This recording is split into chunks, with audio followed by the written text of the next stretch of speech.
Hey everybody, it's Jason Blaha here, and it's time for another breakfast chat. Today I'm going to chat with you guys a little bit about your gains. And yes, I know the title is a little facetious,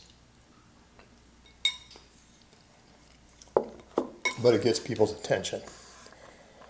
Now, people have a lot of talk and a lot of misconceptions about things like good form, eccentric, stuff like that, and how it impacts muscle growth.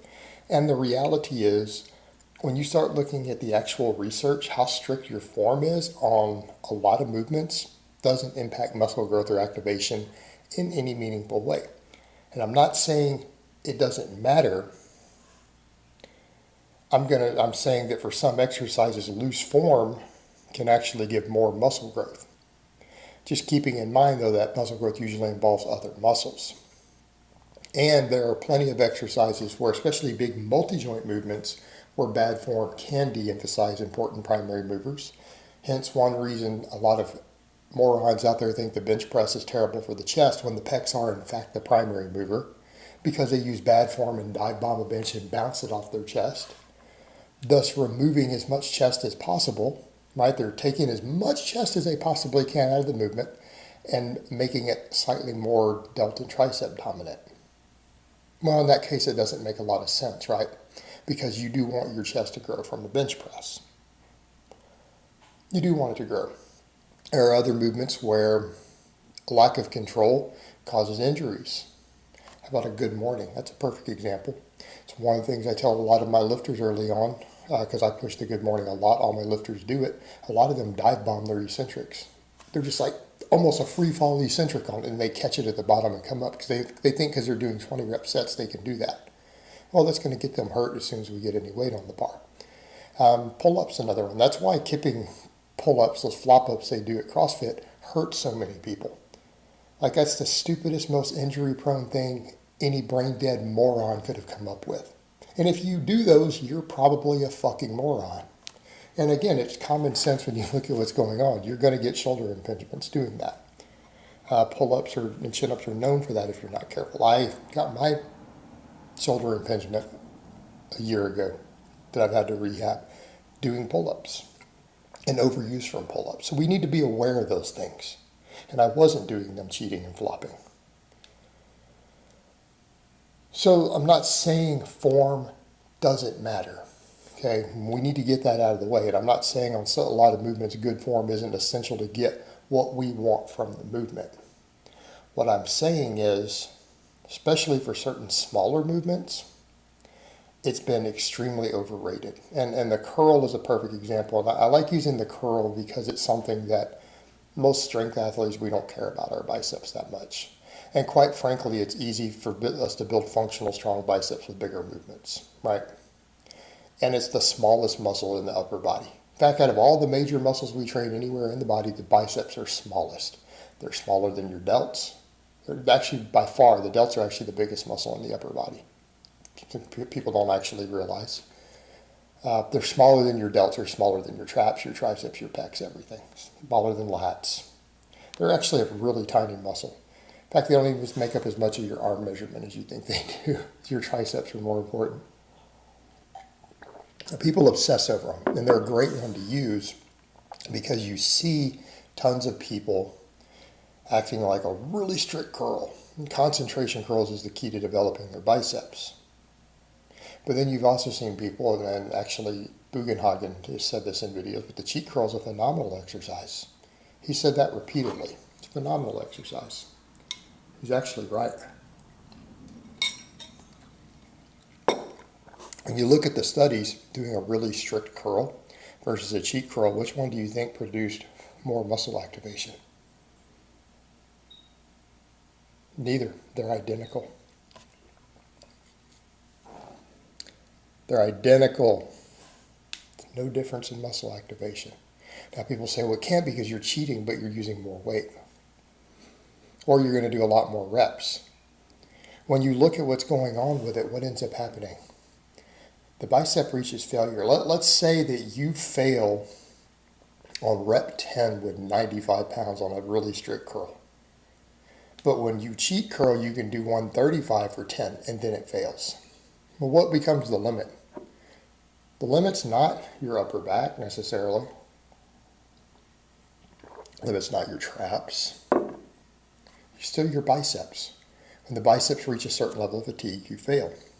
Now, what I would say doesn't necessarily work the same as to do strict and then do a few cheat curls to try to finish it off. A lot of bodybuilders love to do that out there.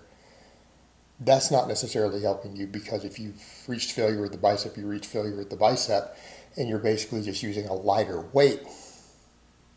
And because you didn't do a full set for all the other muscles involved, you're getting no carryover, no benefit at all. Getting no benefit at all. But if you did the whole set that way, you're still finishing with this heavier weight. What happens? Bicep activation is the same. And people forget, all these people out there will talk about eccentrics. As if, they're like, well, eccentric reps are a useful tool. Now, when they say they're essential or critical, that's not true. You can get maximum growth without doing any eccentric reps on some muscles. Again, if you have the exercises that allow you to do it. You just have to do more total reps. But eccentrics do play a role in hypertrophy. They can be a valuable tool. But all the studies on eccentrics, what is it that they show? It's overloaded eccentrics that do it. It's not slowing down the same light ass weight you were using. It's when you use weights that are heavier than you can lift for eccentric reps. That's what actually causes the muscle growth in the studies on eccentrics, right?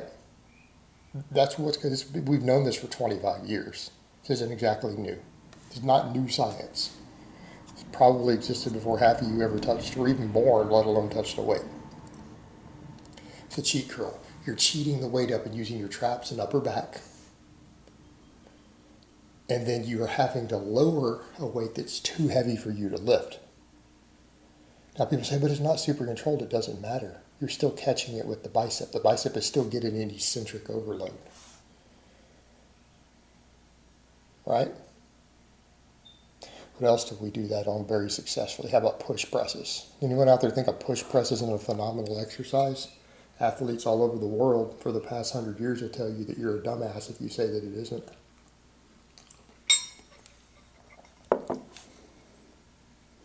We know push presses are a great exercise. We know they will make you thick and powerful. Okay? It shouldn't be debated. We've got 100 years of it. Extremely popular in lots of types of athletes to use this. How about hang pulls, high pulls? Same thing, you're cheating. These are big shoulder movements that we're cheating the weight up with a leg drive. And then we have an eccentric overload. Produce phenomenal muscle growth. These exercises produce phenomenal muscle growth and they build power. Killing two birds with one stone. So you look at the cheat curl. What does it bring to the table? Same bicep development, but it lets you work on your upper back more. All these guys out here talking about they want to get yoked. Well, these are the sort of exercises that help you get yoked. Actually, everything I just listed, cheat curls will technically help. Works your upper back pretty effectively too. Right? How about push presses? How about high pulls? All these big cheating movements will help you get yoked. If that's really that important to you as a primary goal, why aren't you doing those things? We come back over to that point. You'll see people who say, well, I'm doing these exercises purely because I want just this one muscle to grow.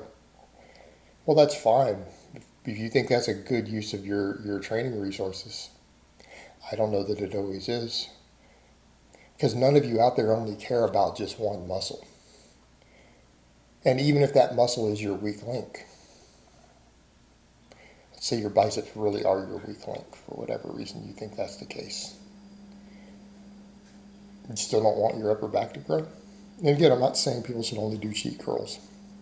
Just saying that people don't always think this stuff through. They come up with these ideas and it's like, but you have no evidence whatsoever that the strict curl helps the biceps grow any faster than a cheat curl does. In fact, all the evidence would suggest they're equal. So in this case, the strict form that you're focusing on isn't actually doing anything. It technically could be shortchanging some of your upper back development, for no additional bicep development. Just a different way of looking at it. I'm not saying it's right or wrong. What I'm saying is that people focus too much on things that are not helping them. And they act as if they're automatically true because someone else said it was true. This is what people have been saying in these magazines for 20 years or whatever. But even the people who promote it still don't do it. Right? Watch any pro bodybuilder train. Any of them use strict form, any of them use full range of motion, rarely.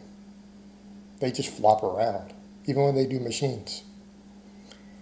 Chasing continual tension, which doesn't do anything.